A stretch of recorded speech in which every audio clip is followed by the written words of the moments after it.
Hallelujah. मैं परमेश्वर का धन्यवाद करता हूं कि प्रभु ने मुझे मौका दिया है कि मैं आपके बीच में वचन से बातें कर सकूं और प्रभु के वचन को आप तक पहुंचा सकूं।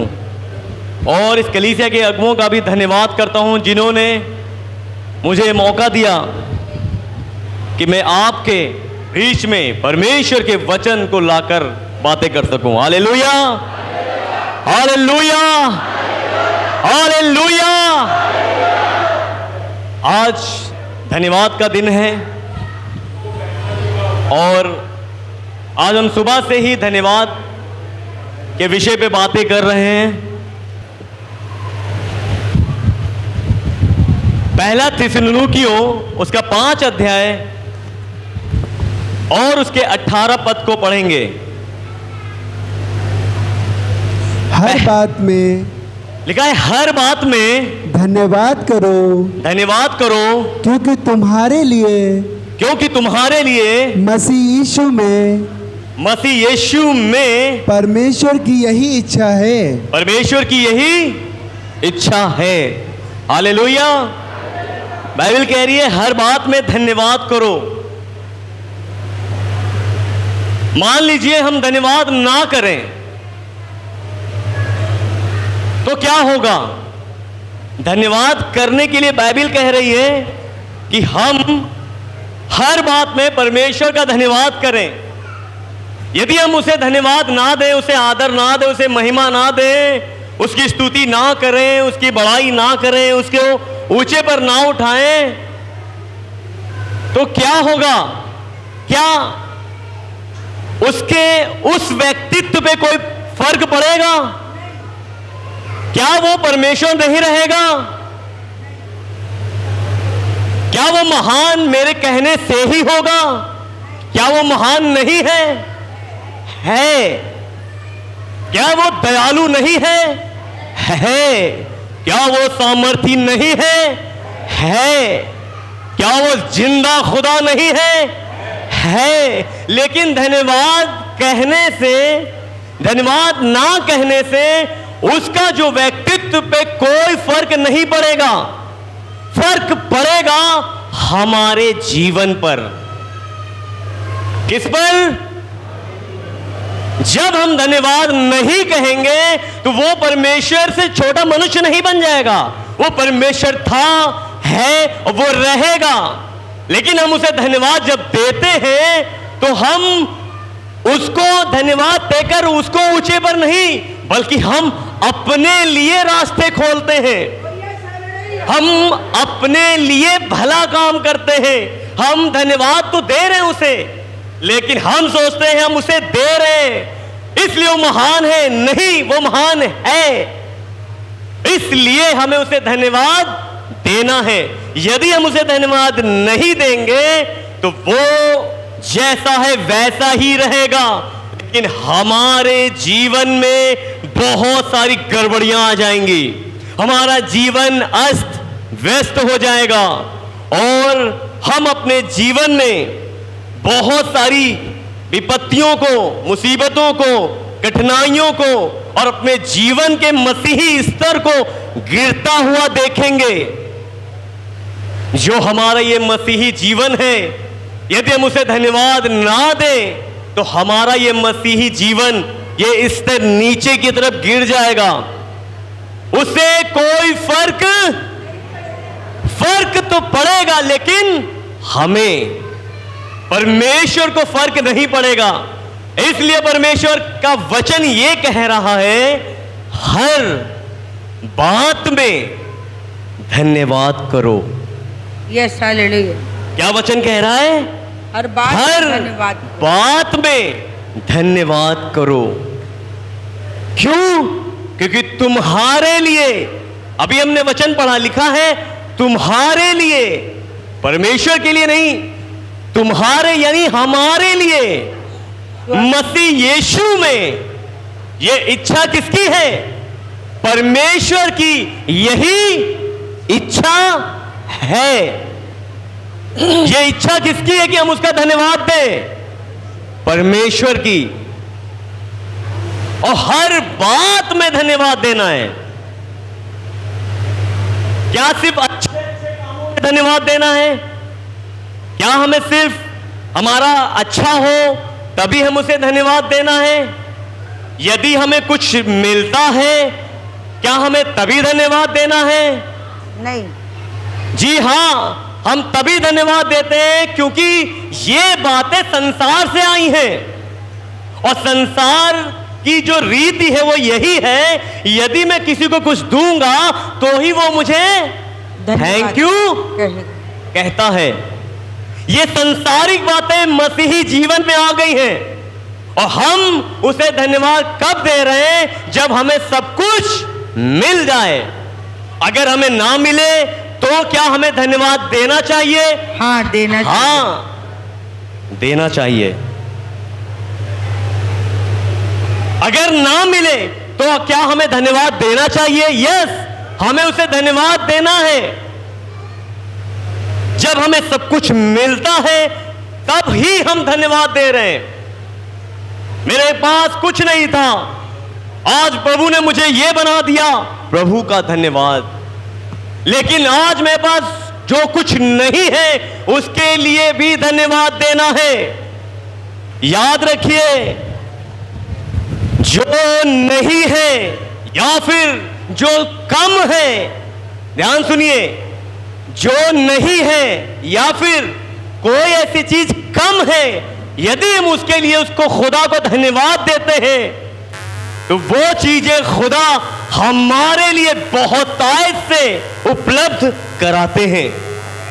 Hallelujah, hallelujah. मान लीजिए बहुत सारी चीजें हमारे जीवन में नहीं है, हम क्या करते हैं? कुड़कुड़ाते हैं। हम क्या करते हैं? कहते हैं हमारे पास तो बस थोड़ा सा है, इतने में हम क्या गुजारा करेंगे? हमारे पास तो ये चीज है, इतने में मेरा क्या होगा? हमारे पास जो नहीं है उसके लिए कुड़कुड़ा रहे हैं। परमेश्वर कह रहे हैं जो नहीं है उसके लिए कुड़कुड़ाना बंद करो, लेकिन जो मैंने तुम्हें दिया है उसके लिए मुझे धन्यवाद देना शुरू करो। तब मैं उसी चीज में आशीष दूंगा, उसी में मैं बरकत दूंगा, उसी में मैं तुझे बढ़ाऊंगा। ये वचन मेरा नहीं, ये परमेश्वर का है। हालेलुया। आइए एक वचन को पढ़ते हैं, यूहन्ना रचित सुसमाचार उसका 6 अध्याय। यूहन्ना रचित सुसमाचार उसका 6 अध्याय।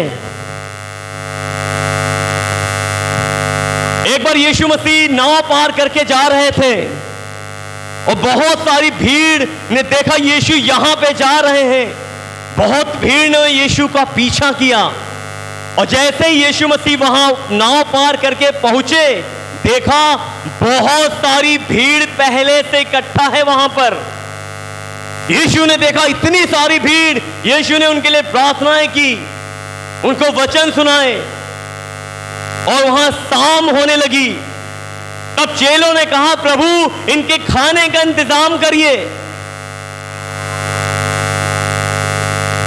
वहां लगभग 5000 के लगभग लोग थे और खाने के लिए कुछ भी नहीं। यीशु से चेले कहने लगे, प्रभु खाने का इंतजाम करिए। आइए पढ़ते हैं हम लोग यूहन्ना रचित सुसमाचार उसका 6 अध्याय उसके 7वें पद से पढ़ेंगे। फिलिप्पुस ने उसको उत्तर दिया, यीशु मसीह का एक चेला है फिलिप्पुस। यीशु मसीह से उसने कहा, 200 दिनार की रोटी 200 दिनार की रोटी भी उनके लिए पूरी ना होगी, उनके लिए पूरी ना होगी कि उनमें से हर एक को थोड़ी थोड़ी मिल जाए। कितना मिल जाए? कितना मिल जाए? यानी कि वो ये कह रहा है, यीशु 200 दिनार की रोटी अगर हम खरीद के मंगवाएंगे तो भी, अगर हम बांटेंगे तो भी थोड़ी थोड़ी रोटी ही सबको मिलेगी। आपको पता है 200 दिनार कितने होते हैं? 200 दिनार कितने होते हैं? लगभग उस समय के हिसाब से 7 से 8 महीनों की मजदूरी,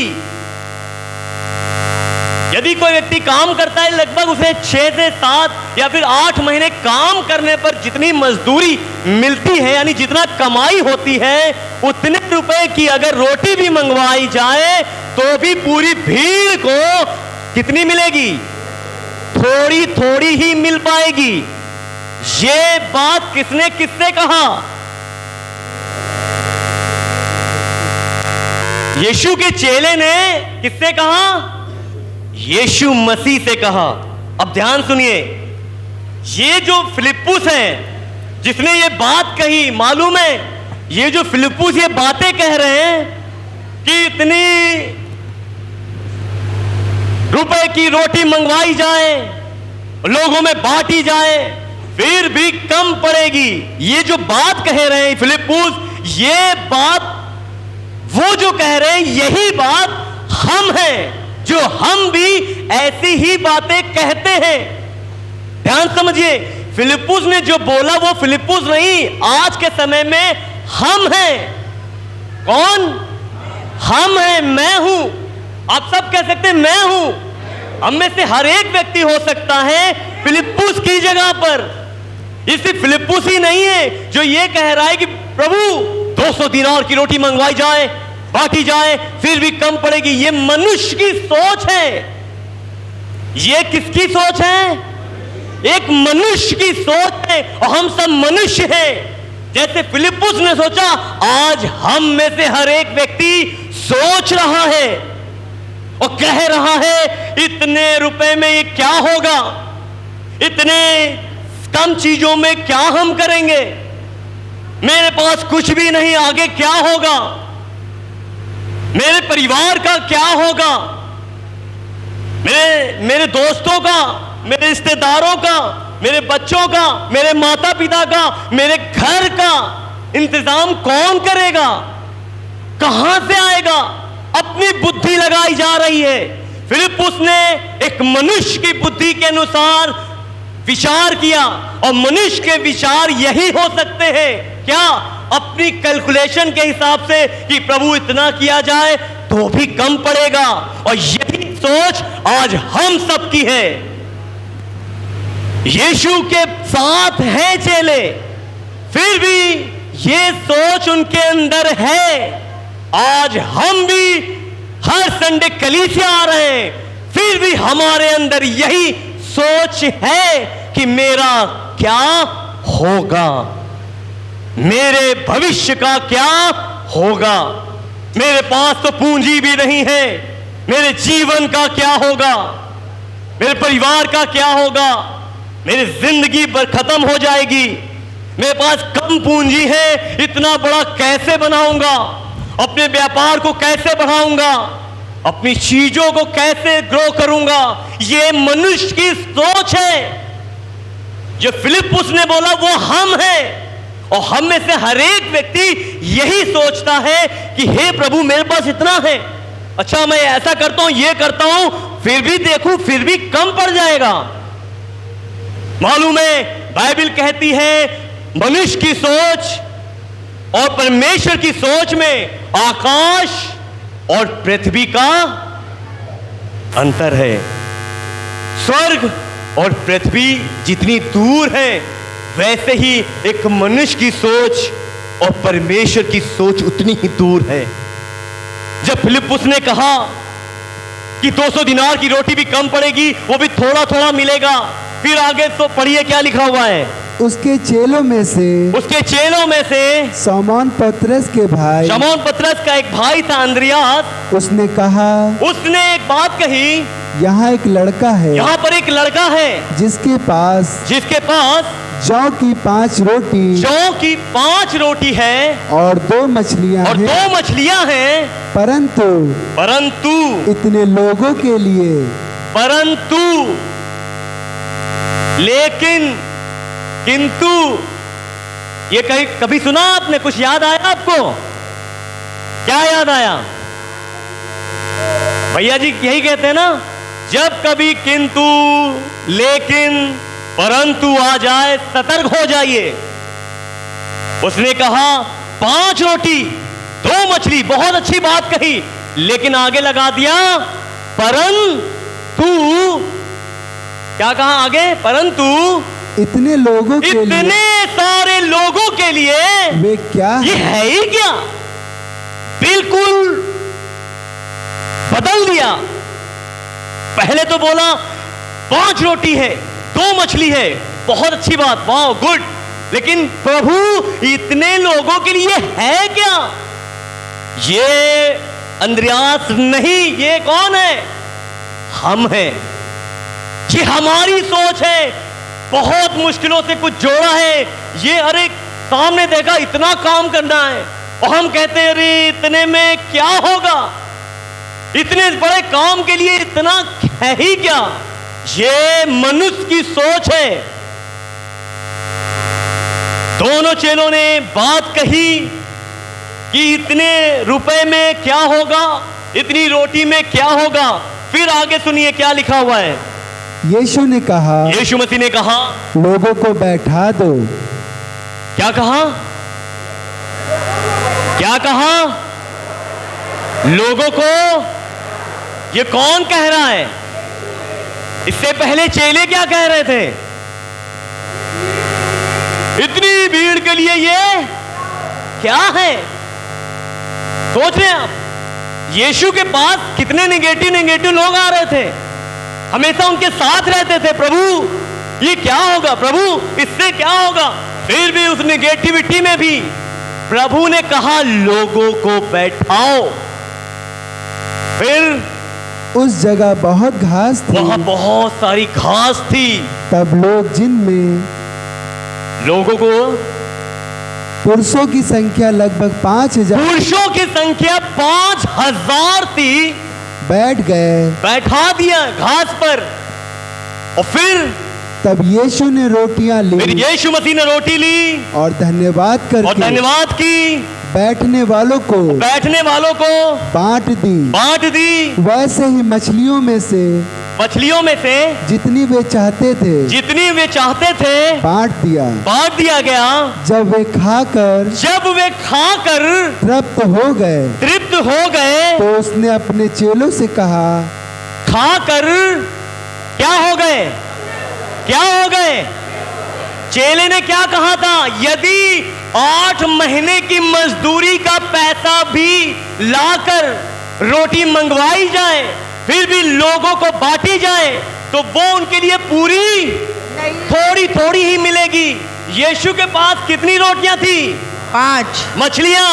तो यीशु ने क्या किया? बैठा दिया और धन्यवाद करके क्या किया? लोगों में बांट दिया। लिखा है वे खाकर क्या हो गए? तृप्त। क्या हो गए? तृप्त का मतलब क्या होता है? संतुष्टि। पूरा पेट भर के खाया।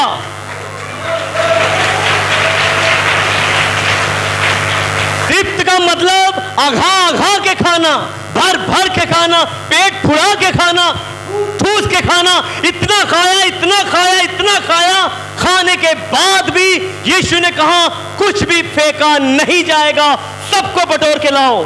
और लिखा है, आगे पढ़िएगा, लिखा है सब कुछ बटोरा गया और बटोरने के बाद 12 टोकरियां उठाई गई। कितनी रोटी थी? 5। कितनी मछलियां? अंत में कितनी बटोरी गई? लेकिन बटोरने से पहले कितनों को खिलाया गया? 5000। सिर्फ पुरुषों की संख्या। अगर एक महिला भी साथ में होगी तो 10,000 हो गए, एक बच्चा भी होगा 15,000 हो गए। इतने हजार लोगों को खिलाया और खिलाने के बाद बटोरने के बाद 12 टोकरे उठाए। ये सारी चीजें हो गई कैसे? धन्यवाद करने से। यीशु मसीह ने जब रोटी ली, मछली ली, तो क्या किया? पहले धन्यवाद। क्या लिखा था? यीशु ने रोटी लिया और मछली लिया और कहा धन्यवाद, और जैसे धन्यवाद किया लोगों में बांटना शुरू किया। वो 5 रोटी 50,000 बन गई होंगी, 50 लाख बन गई होंगी, ना जाने कितनी बढ़ती गई। उस रोटी में आशीष कहां से आई? उस मछली में आशीष कहां से आई? परमेश्वर की ओर से, और यीशु मसीह ने उस थोड़े से रोटी में धन्यवाद किया और परमेश्वर ने उस थोड़े से रोटी को इतना बढ़ा दिया कि लोग ने पेट भर भर के खाया और फिर भी 12 टोकरे उठाए।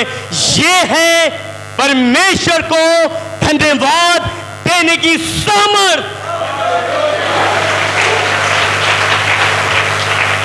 ये है परमेश्वर को धन्यवाद देने की ताकत। ये है परमेश्वर को धन्यवाद देने से आशीष। ये है परमेश्वर को महिमा, आदर और धन्यवाद देने से बरकत। हम जो है हमारे पास उसको लेकर रो रहे हैं, कुड़कुड़ा रहे हैं और कह रहे हैं प्रभु इतना सा है, इतना सा है, इतना सा है, इतना ही रहेगा। और जो लोग वो कह रहे हैं प्रभु इतना है, धन्यवाद, वो उसे यीशु बढ़ाते हैं, उसे परमेश्वर बढ़ा रहे हैं। एक बात बताइए, यीशु ने सारी भीड़ को खिलाया, 12 टोकरे उठाए, क्या उसके बाद यीशु ने धन्यवाद दिया? नहीं, धन्यवाद भरपूरी में नहीं, धन्यवाद उसने कमी में दिया। मालूम है सबसे अहम बात यही है कि जब आप जो कुछ भी है उसके लिए धन्यवाद देते हैं, ये खुदा को भाता है और आपकी सोच से बढ़कर वो कार्य करता है। जो हमारे पास है, यीशु ने बड़ी चीजों के लिए धन्यवाद ना किया, जो था क्या छोटा सा, कम, थोड़ा सा। इंग्लिश में लिखा हुआ लिटिल। लिटिल मतलब क्या होता है? छोटा। बहुत ही छोटी चीजों के लिए यीशु ने क्या किया? आज हम कहते हैं अरे अभी घर बनवाना है, ईंटा ही गिरा, इससे क्या होगा? क्या हमने उस ईंटे के लिए धन्यवाद दिया? नहीं।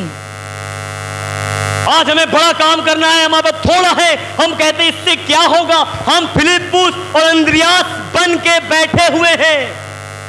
हमें उदाहरण लेना है यीशु का। और यीशु ने क्या किया? थोड़ी सी रोटी थी, 5 रोटी, 2 मछली, उन थोड़ी सी चीजों के लिए धन्यवाद दिया। कहा प्रभु तेरा धन्यवाद, तेरा धन्यवाद। और धन्यवाद देने की तामर देखिए, धन्यवाद देने पे परमेश्वर का आशीष देखिए।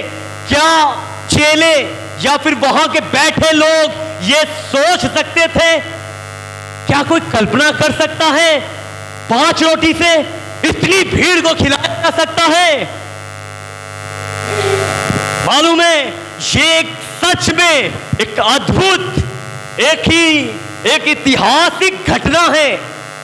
एक ऐसी घटना जो कभी नहीं हुई, कभी भी नहीं हुई, और परमेश्वर ने यानी यीशु मसीह ने कर दिखाया और हमारे और आपके लिए एक उदाहरण पेश किया है। वो क्या है? आपके पास 50 रुपए हैं, आपको 5 की जरूरत है, 50 रुपए को उठाइए और उससे परमेश्वर को धन्यवाद दीजिए। बहुत बड़ा कार्य करना है, थोड़ा सा सामान है, उसको खुदा के पास लाइए और कहिए खुदा तेरा। बहुत सारा मिलने के बाद धन्यवाद नहीं, बहुत। देखिए ध्यान समझिए, उन लोगों ने वो देखा जो उन्हें दिखाई दे रहा था। उन्हें क्या दिख रहा था बताइए? उन्हें यह दिख रहा था कि मेरे पास क्या नहीं है। और यीशु को क्या दिख रहा था? मेरे पास क्या है। जो कुछ भी हम देखते हैं उस पर डिपेंड करता है। आप देख रहे हैं मेरे पास ये नहीं है, वो नहीं है, ये नहीं है, वो नहीं है, आप उसके लिए कुड़कुड़ा रहे हैं। हम फिलिप्पुस अंद्रियास बने हैं। यीशु कह रहा है मेरे जैसे बनो। कैसे प्रभु? जैसे मैंने उन भीड़ को नहीं देखा, उन चीजों को नजरअंदाज किया, मैंने 5 रोटी को देखा, यानी जो कुछ मेरे पास था मैंने उसे देखा, उस पर धन्यवाद दिया। इसलिए यीशु कह रहे हैं जो आपके पास है उसके लिए धन्यवाद दीजिए और परमेश्वर उसे आशीषित करने वाले हैं।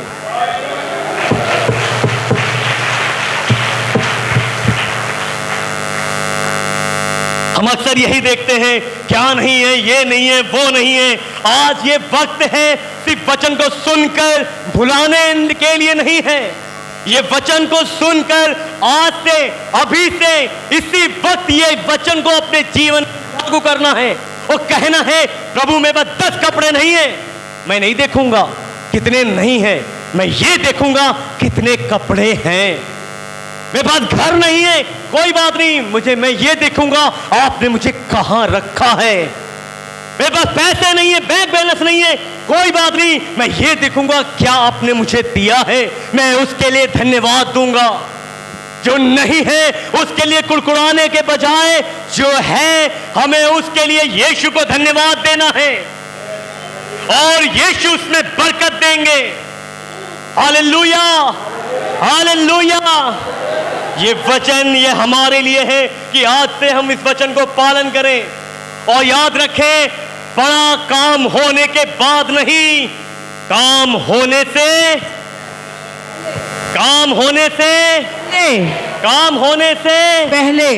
पहले ही हमें प्रभु को धन्यवाद देना है। कब? जब हम प्रार्थना करते हो, किसी चीज के लिए प्रार्थना करते हो। फिलिपियों 4:6 में क्या लिखा हुआ है कि तुम्हारे प्रार्थना निवेदन, तुम्हारी विनती प्रार्थना निवेदन धन्यवाद के साथ में परमेश्वर के सामने उपस्थित किए जाएं। किसके साथ में? किसके साथ में? धन्यवाद के साथ में। यानी कि प्रार्थना कर रहा हूं, प्रभु मेरा ये काम हो जाए, वो काम हो जाए, अभी नहीं धन्यवाद दूंगा, काम हो जाने दीजिए प्रभु, तब मैं दूंगा। प्रभु मेरा काम बनाइए, मैं आपको 10 किलो लड्डू चढ़ाऊंगा। क्या उसको हमारा लड्डू चाहिए? नहीं। मान लीजिए काम हो गया, भैया लड्डू लेके आए हम और खिला रहे हैं, क्या कह रहे?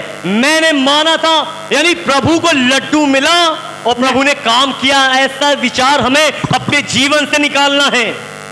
काम हो गया, अपनी खुशी से हमें कुछ भी खिलाना है, पर यह नहीं कहना है कि प्रभु मेरा एक काम करिए तो मैं आपको ये खिलाऊंगा, ये पिलाऊंगा। परमेश्वर को आपका कुछ नहीं चाहिए। क्या हमारी औकात है हम उस सृष्टि के रचयिता, पूरे ब्रह्मांड को बनाने वाले परमेश्वर को कुछ दे सके? क्या हमारे अंदर इतनी औकात है कि हम उसे कुछ ला सके? उसके लिए कुछ भी नहीं दे सकते। लेकिन भजन संहिता 50 अध्याय उसके 23 पद में लिखा है, धन्यवाद का बलिदान चढ़ाने वाला मेरी, यानी कि परमेश्वर की महिमा करता है। यानी कि हमें उसे धन्यवाद देना है। अब धन्यवाद देना है, उसके साथ आप लड्डू लाइए, बर्फी लाइए, कुछ भी लाइए, वो आपकी इच्छा। लेकिन मेन क्या काम है? मेन हमारा काम क्या है? वो ये है, हम उसे धन्यवाद दे रहे हैं, हम उसे शुक्रिया कह रहे हैं, और सिर्फ जबान से नहीं, दिल से, मन से, प्राण से, अपने हृदय से उसे धन्यवाद दें। Hallelujah, hallelujah. यीशु मसीह ने लाजर को जब जिंदा किया, आपने बाइबल पढ़ी होगी, यूहन्ना 11 अध्याय में, जब उसके पास यीशु मसीह पहुंचते हैं लाजर के पास, और यीशु मसीह की एक बहन कहलाती है मार्था, उसके पास आती है, और लाजर मर गया, कब्र में पड़ा था। यीशु मसीह के पास आती है। देखिए, हम लोग पढ़ते हैं यूहन्ना 11 अध्याय और उसके 39 पद को ध्यान से सुनिएगा। यीशु ने कहा, यीशु मसीह ने कहा, पत्थर हटाओ। यीशु मसीह ने कहा, मैं इसे जिंदा कर दूंगा, इस पत्थर को हटाओ। उस मरे हुए की बहन, उस मरे हुए की बहन मार्था ने कहा, हे प्रभु, हे प्रभु, उसमें से अब दुर्गंध आ रही है। उसको मरे हुए कितने 4 दिन मरे हुए हैं, उसमें से दुर्गंध आ रही है। प्रभु पत्थर क्यों हटाऊं, वो तो मर गया है, 4 दिन बीत गए हैं। ये मार्था नहीं है, ये कौन है? ये हम हैं और आप हैं। जो आप यीशु के पास आते हैं और फिर भी ये विश्वास नहीं करते कि असंभव भी संभव हो सकता है। जो दुनिया में कोई नहीं कर सकता वो मेरा यीशु कर सकता है। हमें यह विश्वास से आना है। माता ने कहा अब उसमें दुर्गंध आ रही है, हम भी कहते हैं प्रभु अब तो मेरा काम हो ही नहीं सकता। हमारे विचार कहते हैं अब बहुत देर हो गई है। क्या 4 दिन बहुत नहीं होते? बहुत होते। एक दिन 1 घंटा भी बहुत होता है। 4 दिन से मुर्दा पड़ा है, बदबू आ रही है, ना जाने क्या क्या कीड़े खा गए होंगे। ये हम हैं जो कहते हैं अब मेरा ये काम नहीं हो सकता, अब तो बहुत लेट हो गया है, बहुत देर हो गई है। याद रखिए देर होगी, देर हुई है उनके लिए जिनके अंदर सामर्थ नहीं है। लेकिन जब आप यीशु के पास आते हैं उसके पास कभी भी देर नहीं हो सकती। यीशु मसीह राजाओं का राजा है, वो प्रभु नहीं है, वो प्रभुओं का, वो ईश्वर नहीं है, वो ईश्वरों का। और यीशु मसीह ने कहा ये पत्थर हटाओ। माता ने कहा प्रभु उसमें से बदबू आ रही है। फिर यीशु ने क्या कहा, सुनिए ध्यान से। यीशु ने उससे कहा, यीशु मसीह ने उससे कहा क्या मैंने तुझसे नहीं क्या कहा, मैंने तुझसे ये ना कहा था? यदि तू विश्वास करेगी परमेश्वर की तो महिमा परमेश्वर की महिमा को देखने पाएगी। क्या मैंने तुझसे ये नहीं कहा था? मालूम है हमने अपने अंदर एक सीमा बांध दी है कि यीशु इतना काम कर सकते हैं, इससे ज्यादा नहीं। यीशु इतना काम कर सकते हैं, इससे ज्यादा नहीं। अपनी सीमाओं को बढ़ाइए। वो मौत की वादियों में जाकर जिंदा करने की सामर्थ रखता है। वो अधोलोक में से जिंदा करने की सामर्थ, महान परमेश्वर है वो। उसके लिए कोई भी काम असंभव वो नहीं है संभव। यीशु ने कहा था क्या मैंने तुझसे ये नहीं कहा था कि यदि तू विश्वास करेगी तो परमेश्वर की महिमा को देखने पाएगी? आगे पढ़िए। तब उन्होंने उस पत्थर को हटाया। जब यीशु ने दबाव डाला उन्होंने पत्थर को हटाया। यीशु ने आंखें उठाकर, यीशु ने आंखें ऊपर की ओर उठाई हे पिता, और कहा हे परमेश्वर मैं तेरा धन्यवाद हे करता पिता मैं हूँ तेरा धन्यवाद करता हूँ कि तू मेरी सुन ली है, क्योंकि तूने मेरी सुन ली है। क्या लाजर जिंदा हुआ है? क्या लाजर जिंदा हुआ है? अभी तो लाजर अंदर है। और यीशु क्या बोल रहे हैं? वो कह रहे हैं पिता मैं तेरा धन्यवाद करता हूं कि तूने मेरी सुन ली। कौन सी बात परमेश्वर ने सुन ली? कि पत्थर हटाने को बोला जाएगा और वो हटा देंगे। भाई अभी तक तो केवल क्या हटा है? केवल पत्थर हटा है। और यीशु ने कहा धन्यवाद करता हूं तूने मेरी, क्या पत्थर हटाने के लिए यीशु ने धन्यवाद दिया? हे प्रभु तेरा धन्यवाद कि तूने मेरी सुन ली कि पत्थर हट गया। क्या यीशु ने ये कहा? धन्यवाद किस लिए दिया? अब सुनिए, आगे पढ़िए। मैं जानता था कि तू सदा मेरी सुनता है, परंतु ये जो भीड़ खड़ी है उनके कारण मैंने ये कहा है जिससे वे विश्वास करने पाए कि तूने मुझे भेजा है। परमेश्वर तूने ही मुझे भेजा है। यह कहकर उसने बड़े शब्द से पुकारा हे लाजर, कहा हे लाजर निकला। क्या हुआ? क्या वो निकला? पढ़िए। जो मर गया था वह कफन से हाथ पांव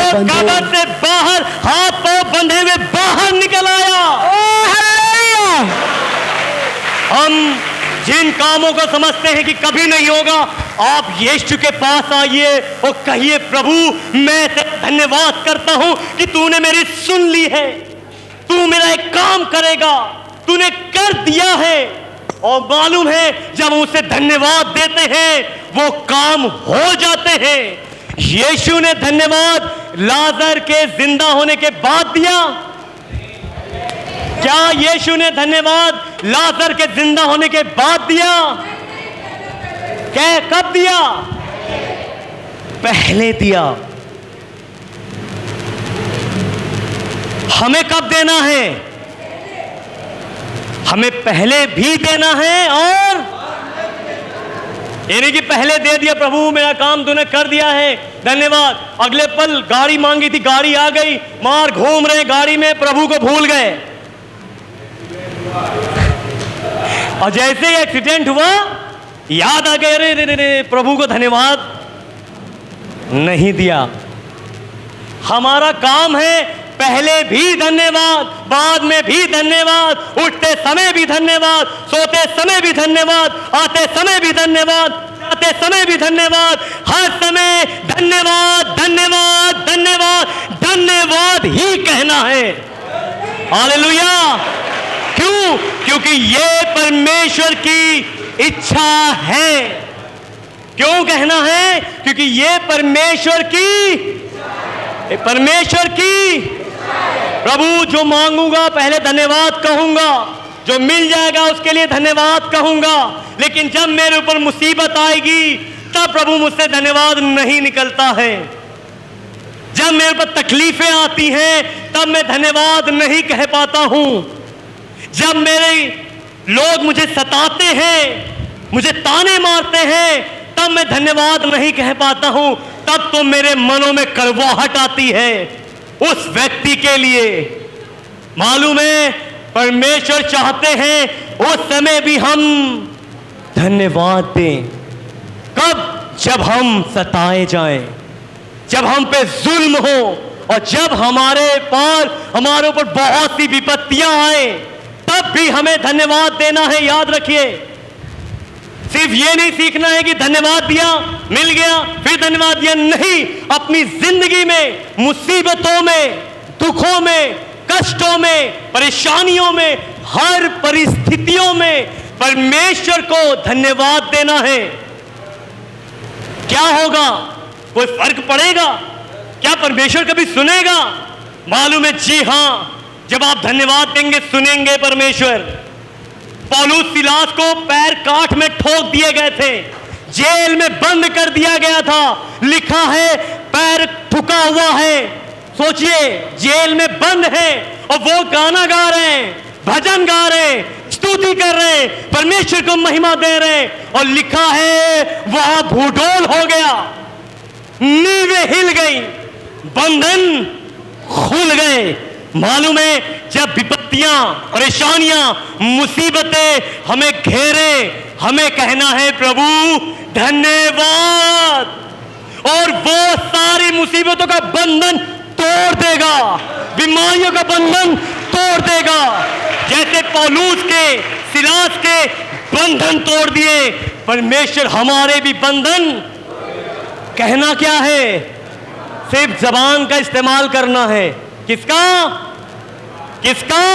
परमेश्वर का। और दिल का और अपने मन का। सिर्फ जबान से धन्यवाद नहीं कहना, अपने मन से, जीवन से, अपनी बुद्धि से, अपने प्राण से परमेश्वर को धन्यवाद देना है। उन मुसीबतों में वो कैसे गा पा रहे थे? क्योंकि उनको यीशु मसीह ने सामर्थ दी। वो हमें भी देते हैं, बस हम अपनी नजरें वहां रखते हैं। क्या नहीं है मेरे पास, क्या नहीं है मेरे पास, क्या नहीं है मेरे पास, क्या नहीं है। आज से हमें यह देखना है कि क्या है मेरे पास, और जो है उसके लिए धन्यवाद देना है। Hallelujah, hallelujah. भजन संहिता 34 अध्याय के पहले पद में लिखा है, मैं हर समय यहोवा को धन्यवाद देता रहूंगा और उसकी स्तुति निरंतर मेरे मुख से निकलती रहेगी। भजन संहिता 136 उसके पहले से लेकर पढ़ते जाइए, लिखा है यहोवा का धन्यवाद करो क्योंकि वो भला, उसकी करुणा। अब मैं एक आखिरी बात बता के खत्म कर रहा हूं।